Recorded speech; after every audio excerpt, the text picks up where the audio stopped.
त्वमेव माता च पिता त्वमेव बन्धुश्च सखा त्वमेव विद्या च द्रविणं त्वमेव सर्वं मम देवदेव। ओम श्री गुरुवे नमः। 15वां अध्याय पुरुषोत्तम योग। भगवान श्री कृष्ण ने कहा कि हे अर्जुन, आदि पुरुष परमेश्वर मूल रूप वाले हैं। वह सबके ऊपर नित्य धाम में सगुण रूप से वास करने के कारण ऊर्ध्व कहे गए हैं। वह संसार वृक्ष के कारण है, इसलिए इस संसार वृक्ष को ऊर्ध्व मूल वाला कहते हैं। इसकी शाखाएं नीचे की ओर है, इसलिए इस संसार वृक्ष को अध्यह शाखा वाला कहते हैं। संसार रूप पीपल के वृक्ष को अविनाशी कहते हैं। वेद इसके पत्ते कहे गए हैं। संसार रूप वृक्ष को जो प्राणी मूल सहित तत्व से जानता है, वह वेद तत्व को जानने वाला है।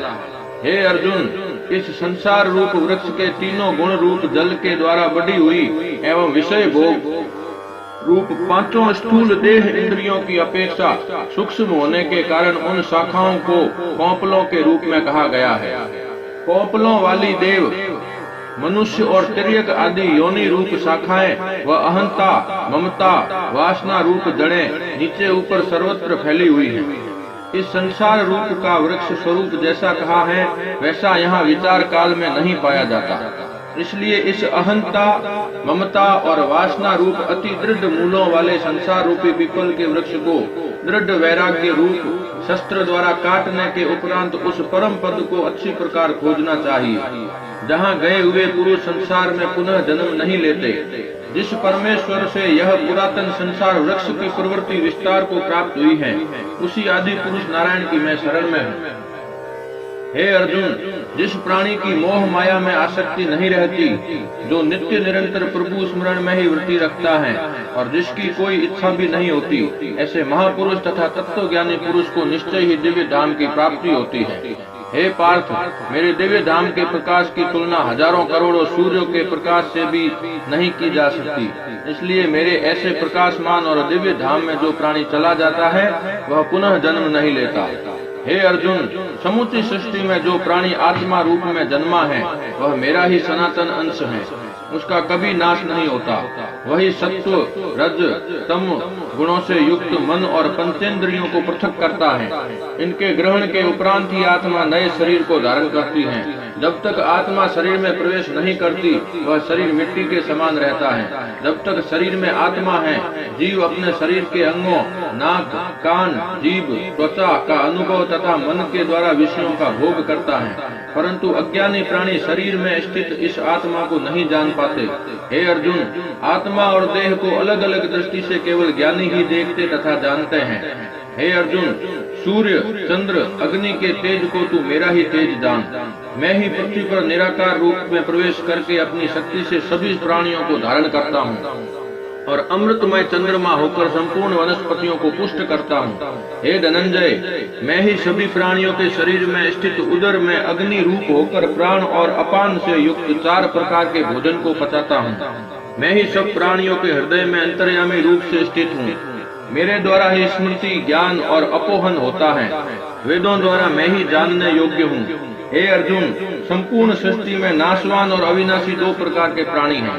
स्थूल देह तो क्षर प्राणी है और इस देह में रहने वाली आत्मा अक्षर पुरुष है। इनके अलावा एक अन्य प्रकार का प्राणी भी होता है, जो उत्तम पुरुष कहलाता है।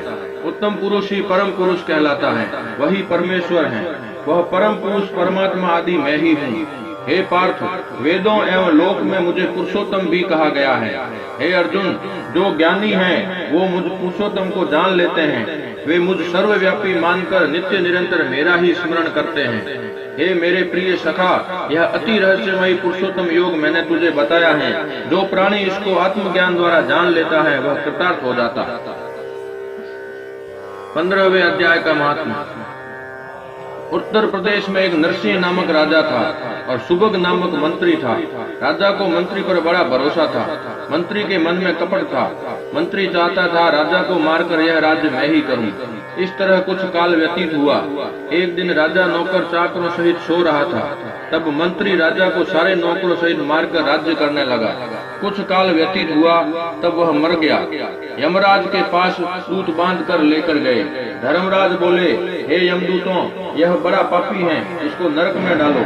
हे लक्ष्मी, इस प्रकार कई नरक भोगकर धर्मराज की आज्ञा से घोड़े की योनि में आया। एक सौदागर ने बहुत से घोड़ों को मोल लिया और वह घोड़ा खरीद कर अपने देश को चला। चलते चलते अपने देश में आया। तब वहाँ के राजा ने सुना कि अमुक सौदागर बहुत से घोड़े लेकर आया है। तब राजा ने उसे बुलाया और कई घोड़े खरीदे। उस घोड़े को भी खरीदा। जब उस घोड़े को फेरा, तब राजा को देख उसने सिर फेरा। यह देख राजा बोला, क्या बात है जो घोड़े ने सिर फेरा है? राजा ने पंडित को बुलाकर पूछा कि इस घोड़े ने हमें देखकर सिर क्यों फेरा है, इसका कारण क्या है? पंडित जी ने कहा, हे राजन, इस घोड़े ने तुमको सिर नवाया है। राजा ने कहा, यह बात नहीं, कई दिन पीछे राजा शिकार खेलने को उसी घोड़े पर सवारी करके गया। वह घोड़ा बहुत तेज चलता था। राजा शिकार खेलता खेलता बहुत दूर चला गया। उस दिन राजा ने जाते ही शिकार मारा। राजा बहुत प्रसन्न हुआ।